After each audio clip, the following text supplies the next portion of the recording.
A penny for your thoughts as your mind goes radioactive like infrared remotes. Simple devices that give the most complex answers. They tell the tales of the classes. Prickles with book traps and convolutions. Chillful darkness. All eyes on the prize.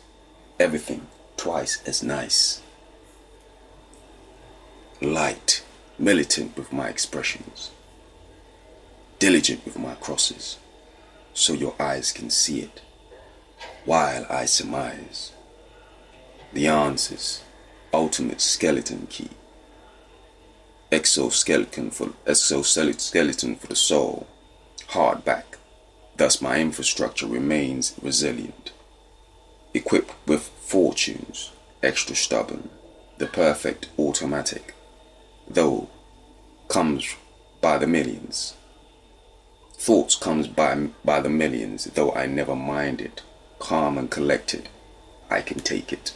Consistent with the wrappings, extra sweet and sour, the perfect culprit. Masking agents, they hung like pendulum on the soul. Thus, look closer, perhaps you may see it. With an alluring glow. Hello everyone. Welcome back to Poetry Journal Podcast. I am your host, Alex Murdoch. And I'm on my own today. Might be on my own for a while yet. Or I'm just having a bit of issues with the co-host, Jay Taylor. She's having a bit of complications going on, so not too sure if she will return or not, but we hope she makes the right decision for herself, and if that by fortune happens, that her decision works best with what I'm trying to do with this podcast, then that will be good. That will be great. But I'll keep you posted in due time. But all that aside, I think I'm going to press on. Just wanted to have people be aware. So that's my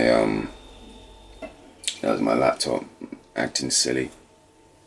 So basically this morning, do you know what? Let me I want to go through this quote again, and then I want to unwrap it for you and let you know what inspired this.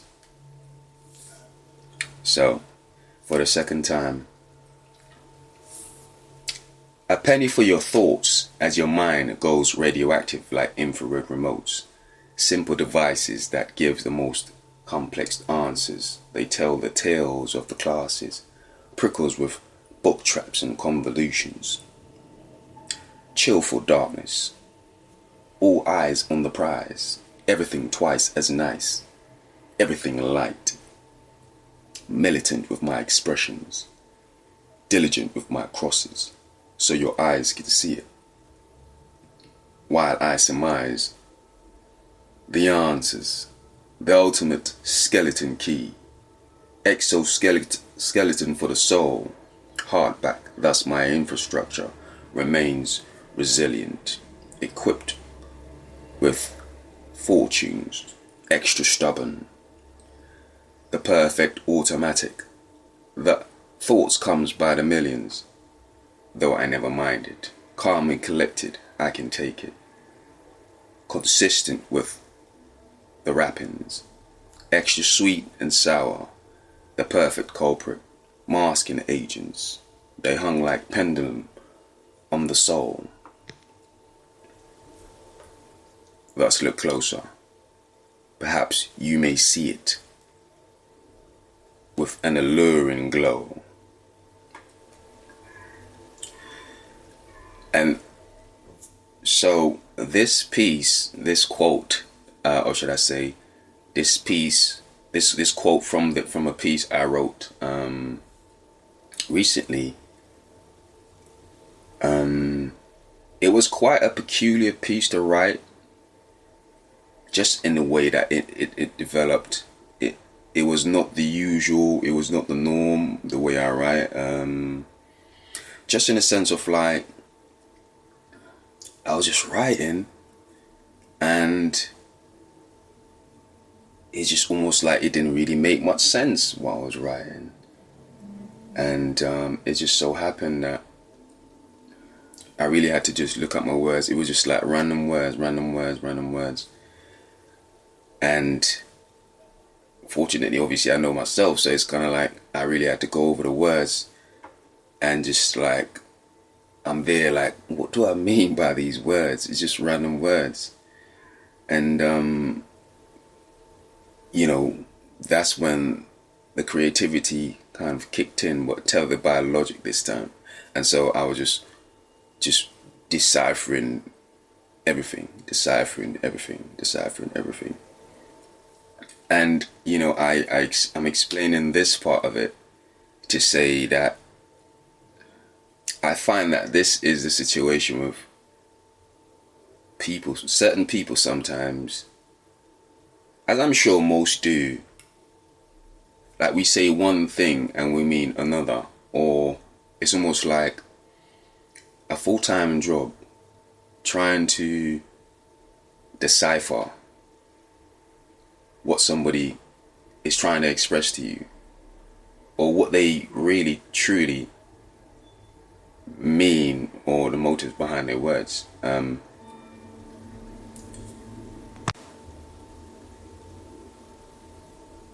The driving force behind their words, in a sense. For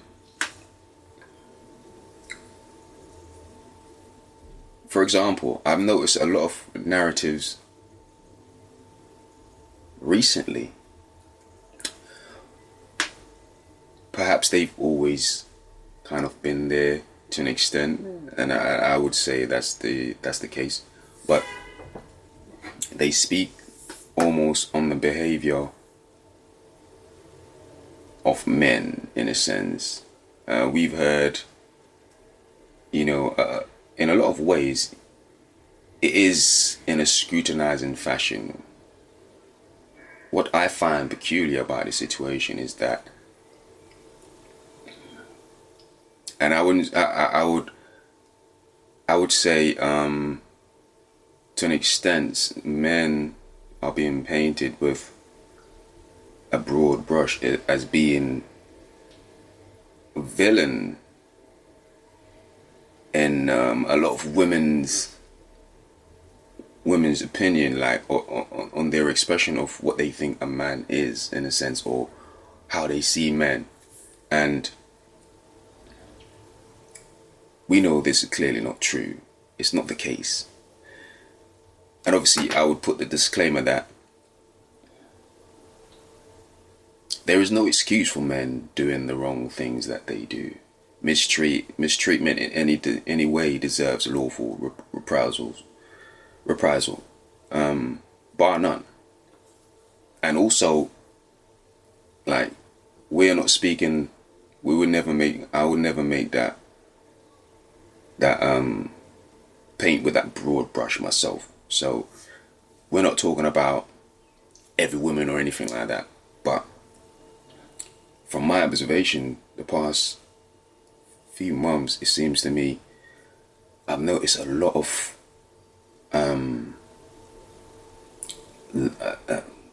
narratives that is very negative, especially in the media. And I think a lot of people are starting to expose the way certain people feel about certain women feel. A lot of women feel about men, in a sense. So I thought it was quite appropriate to just kind of speak on this. But as I was saying, the situation that's being depicted in terms of description about men's behavior, I don't believe it's a common situation in a way where you should be painting that such ideals with a broad brush, I would say. For example, I was watching the Piers Morgan show,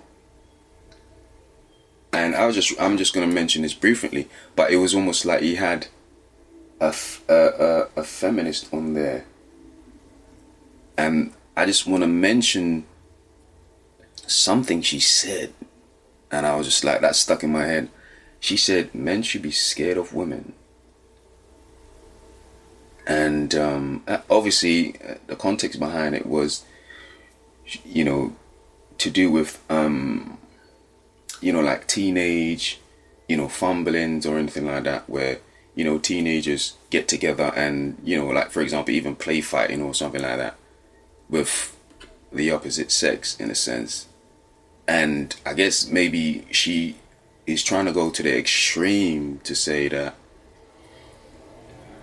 men should be scared of women, as in, like, I guess maybe she's trying to think that if there's that fear in a young boy's mind, that would be the solution that would solve the situation where certain women might experience assault or discomfort or something like that.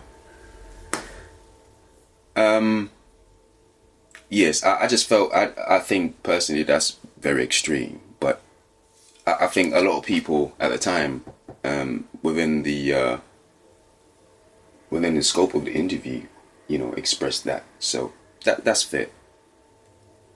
The other thing I was paying attention to, this is something I would want to just speak about a little bit more, is Jordan Peterson. I was watching an interview with this was an interview on Channel 4. It's quite an old one, but I think I find it's still relevant because these questions are still being asked even now in our everyday life, and I thought to myself, it's pretty much been relevant, and it will most likely always gonna be relevant, but I felt it was a good depiction of what was on my mind, in a sense, to speak about.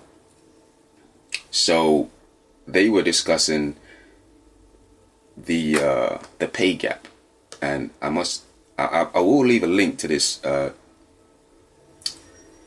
I will leave a link to this interview in case anybody want to see for themselves and get the gist of the argument and make their own mind up. But I just want to express the way I saw it, my opinion on the subject. It was a debate between Jordan Peterson on Channel 4 with Kathy Newman, I believe her name is. But like I said, I will leave the link to anybody who'd like to check it out on the platform for the podcast. But basically, it was a discussion about the pay gap, and she was trying to make she was trying to make the argument that the pay gap exists and that it was just unfair. But when Jordan Peterson broke it down, I should say, he basically just concluded that it was really down to personality traits out there, and which he would different variants of personality traits or different factors that would make men more put men in a more advantageous. I don't know why I'm stuttering. A more advantageous position to be in a more a higher paid position in a sense than a woman. But I didn't want to go for the whole thing because that would take all day. But I did want to take a little one variant from what he spoke about, which was it's kind of like a personality trait. And one of the main personality traits is agreeableness. And women are more agreeable than men. And for the most part, in this premise, it's almost like he's trying to say women are the opposite. Or should I say, men are disagreeable by nature. Women are agreeable by nature. And so it's almost like by automatic to put women at a disadvantage because they, to ask for a pay rise and stuff like that, which most men are more, studies have shown most men are more inclined to do, is because men are more agreeable, more disagreeable than women. And so that kind of makes the argument as to why men would be in a more position than a woman. So in essence, if you are disagreeable in a sense, that would be termed as a masculine trait. Now, not that there aren't women that are just disagreeable as a man is, or as a man is, but it's not the norm. It's not, the average woman is not like that. However, I'm sure you'd find a minute percentage or a minority that is like that.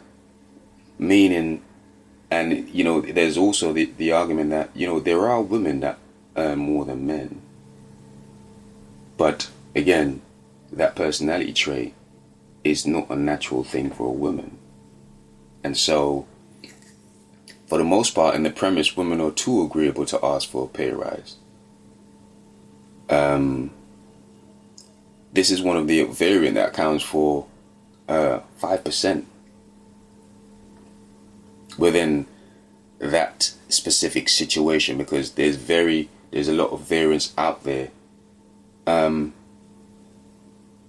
some instances, women, like I said, women do make more than men.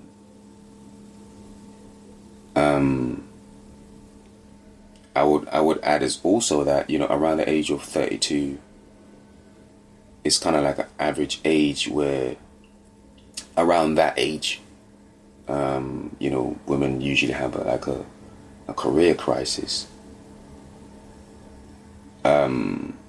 or career family crisis. Due to the time clock for the average woman, they need to start a family while you're in the optimal range to give birth, in a sense, because the body clock for a woman is different compared to a man. And a woman only have so much before, especially around that age, is the most healthy. It's still the most healthiest time to have a child for a woman. And apart from that, there's also different variants, like the factor that men are more willing to work 70 to 80 hours per week. So it's there's also the competition to think about, in the sense of like how many women that are willing to work 70, 80 hours a week, all day, every day. And that I'm not saying they're not out there, but it just begs the question. But But again, if somebody is doing that 70 to 80 hours, and that's your competition, and that's a standard. That's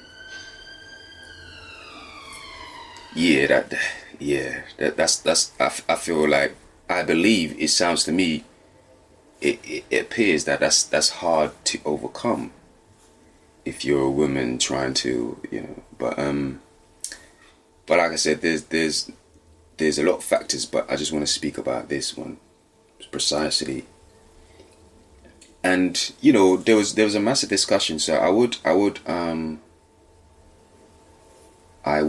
say to people that are listening, and if I think it would be good for you to watch it. I think it's quite an interesting interview, the breakdown of it.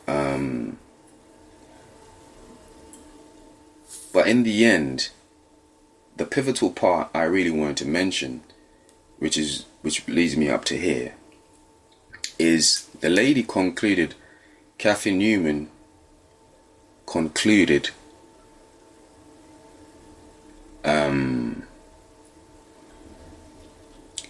she concluded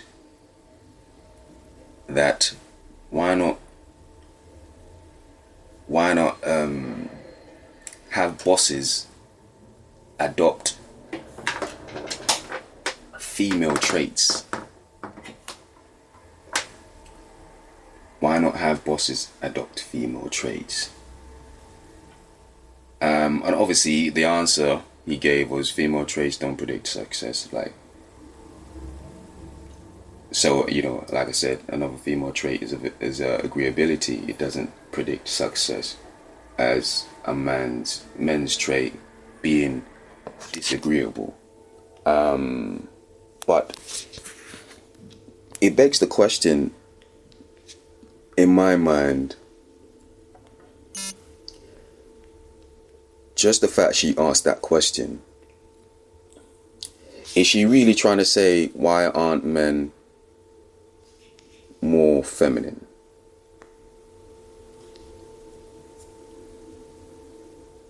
Remember what I said at the start? And so I was just thinking, what's she really trying to say? What's she really trying to get to? And it's almost like I also observed that myself, in a sense where I think it appears to me a lot of women are they would prefer feminine men, in a sense. It's almost like at the core that's really what they're asking for, with some of the changes that certain people are trying to advocate for. And I just find that very interesting. So my laptop again. But so I want you to kind of be the judge of it and have a think about that. I thought it was interesting. But have a think about what I've said. But I appreciate everyone for tuning in and listening to what I have to say, my thoughts and my expression in poetry form. And don't be a stranger. Always available on Instagram, WordPress. That's dreamimagine.express. And I would assume that I have books available and out by now. Poetry Journal, Dream Imagine Express, the first ever poetry journal. Growing Pains, my most recent poetry publishing. Into the Abyss, short story series. And I mentioned before, working on some different things, and I'll keep you posted with the development on such things once I can confirm, it's definitely going to happen the way I want it to. Either way it's going to happen, but just the way I'm trying to have it take place. It's just really what I want to confirm first. But appreciate everyone for tuning in. Thanks for taking some time to hear what I have to say. And appreciate you. Until next time, take care.